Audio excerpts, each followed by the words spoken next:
The rain had been falling since dawn, a steady curtain of silver that blurred the edges of Cedar Grove's quiet streets.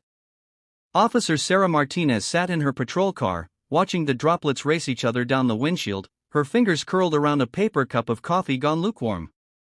The gray sky seemed to press down on the town, muting everything into stillness.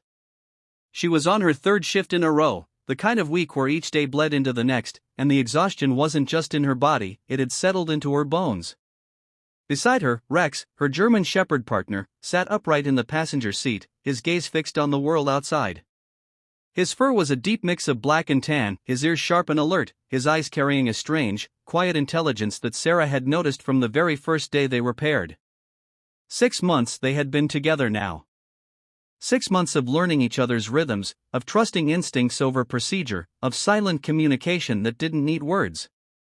Her radio crackled, breaking the hush inside the car. Unit 2 to 4, suspicious activity reported at 1247 Maple Street. Neighbor reports noises in the basement. House has been abandoned for over 2 years. Sarah knew the address. The Winters place. An old man had lived there until his death 2 years ago, and no one had touched it since. The property was scheduled for demolition, but she remembered its sagging porch and boarded windows. It was the kind of house people crossed the street to avoid, as if even passing too close might draw something dark to them. She started the engine, glancing at Rex. "Looks like we've got a visitor, boy." Rex's ears twitched, but his tail didn't wag. Instead, he shifted forward, his posture tense. She didn't notice it then, but that was the first sign. The drive to Maple Street took less than 5 minutes, but with every block, Rex grew more rigid in his seat. When they pulled up, the house loomed against the rain-faded sky, its paint peeling in long strips, windows clouded with grime, and a low wooden fence sagging under years of neglect. The neighbor who had called it in, a woman in a raincoat holding an umbrella, approached cautiously. "I don't go near that place," she whispered.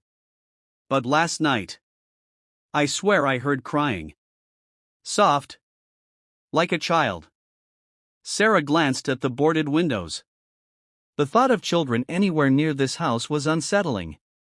She thanked the woman and approached the front steps, Rex beside her. From the moment his paws touched the porch, his body changed. His tail lowered, ears sharp forward, and he gave a low whine, almost like a warning. Sarah crouched and scratched behind his ear. "What's up, partner?" But he kept staring at the door as if something waited for them on the other side. Inside, the air was heavy with the smell of dust, mold, and something faintly metallic. The floor creaked under Sarah's boots. Rex patted beside her, nose low to the ground, moving with careful purpose. The kitchen was empty, except for a broken chair and a collapsed table. The living room was a scattering of yellowed newspapers and water-stained photographs curling at the edges. Every step deeper into the house seemed to tighten the air. Then they reached the basement door. Rex stopped dead. His breathing slowed. His gaze locked on the doorknob. Then he began pacing, circling, whining softly but insistently. Sarah froze with her hand on the knob.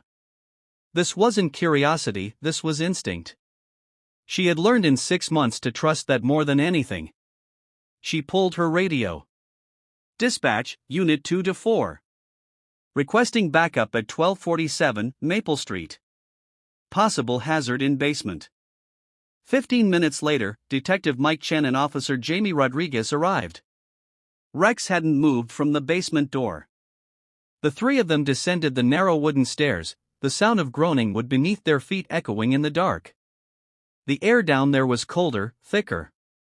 Sarah's flashlight beam swept over stone walls streaked with damp, a cracked concrete floor, and the scattered debris of forgotten years, paint cans, cardboard boxes, and old water heater. It looked empty. But Rex didn't hesitate. He walked straight to the far wall, nose pressed close to the surface, tail stiff. Sarah followed his gaze and saw it, a rectangular patch in the wall, the concrete a slightly different shade, the texture just a little off. Rex began scratching at it, claws raking the surface with urgency. Jamie frowned. "Looks like someone patched over something." Mike ran his hands along the edges. "Could be nothing," he muttered, but his tone said he didn't believe it. He jogged upstairs to fetch a hammer from his car. The first chip of concrete released a smell that made Sarah's stomach lurch, a sweet, sickly rot, threaded with something metallic. Rex backed away, then threw his head back and howled. It was a long, low, mournful sound, so deep it seemed to come from someplace older than the moment. Piece by piece, Mike broke through until the hole was big enough to shine a flashlight through. Sarah leaned in, and her breath caught. A small, hidden chamber stretched 6 feet deep, its walls rough earth. In the far corner, 3 small skeletal forms lay slumped together. For a moment, no one spoke. The only sound was the faint drip of water somewhere in the distance and Rex's slow, steady breathing. Jamie whispered, "Dear God." They backed away, sealing the scene. Within hours, the basement was crawling with crime scene techs, their cameras flashing in the darkness. The medical examiner confirmed what Sarah already suspected: the remains belonged to 3 children. Their cases had gone cold decades ago, disappearing from the 1980s through the 1990s. Families had been left in limbo for over 30 years. The man who had owned the house, Harold Winters, had died 2 years earlier. The thought of him living above that basement all those years made Sarah's skin crawl. The investigation stretched for months. Forensics pulled DNA from the remains, linking them to unsolved missing children's cases. They searched through Winters' life-old employment records, journals, photographs, finding disturbing clues that painted a picture of a man no one had truly known. The horror of it made national news, but alongside it was the story of Rex, the dog whose instincts had uncovered the truth. Experts explained that while dogs' sense of smell could detect traces of human remains even decades old, Rex's behavior, the pacing, the howling, spoke of something more. Sarah didn't need the explanation. She had felt it in that moment. He hadn't just smelled what was behind the wall. Somehow, he had understood the weight of it. The families came forward in the weeks that followed. A mother whose 8-year-old son vanished in 1987 clasped Sarah's hands in her own and whispered, "I never stopped hoping. Now I can rest." A brother, now in his 40s, stood with tears streaming down his face, thanking Rex as if the dog could understand every word. And maybe, Sarah thought, he could.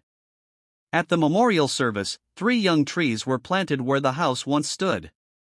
Sarah stood with Rex at her side, listening as each family spoke. The rain had cleared that day, and sunlight filtered through the leaves. She glanced down at Rex, who sat calmly, head slightly tilted as if listening too. He had done something no human had been able to do for decades: give peace to the forgotten. From that day on, Sarah and Rex's partnership deepened.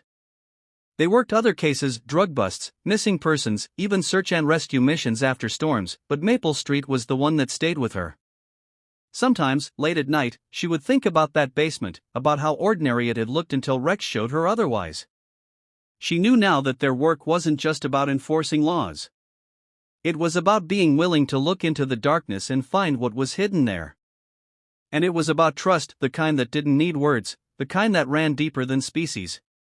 Years later, Sarah would still remember the sound of Rex's howl in that cold basement, and she would know that it wasn't just the smell of death he had sensed, it was the presence of lives that had been silenced too soon, calling out for someone, anyone, to find them. And Rex had answered.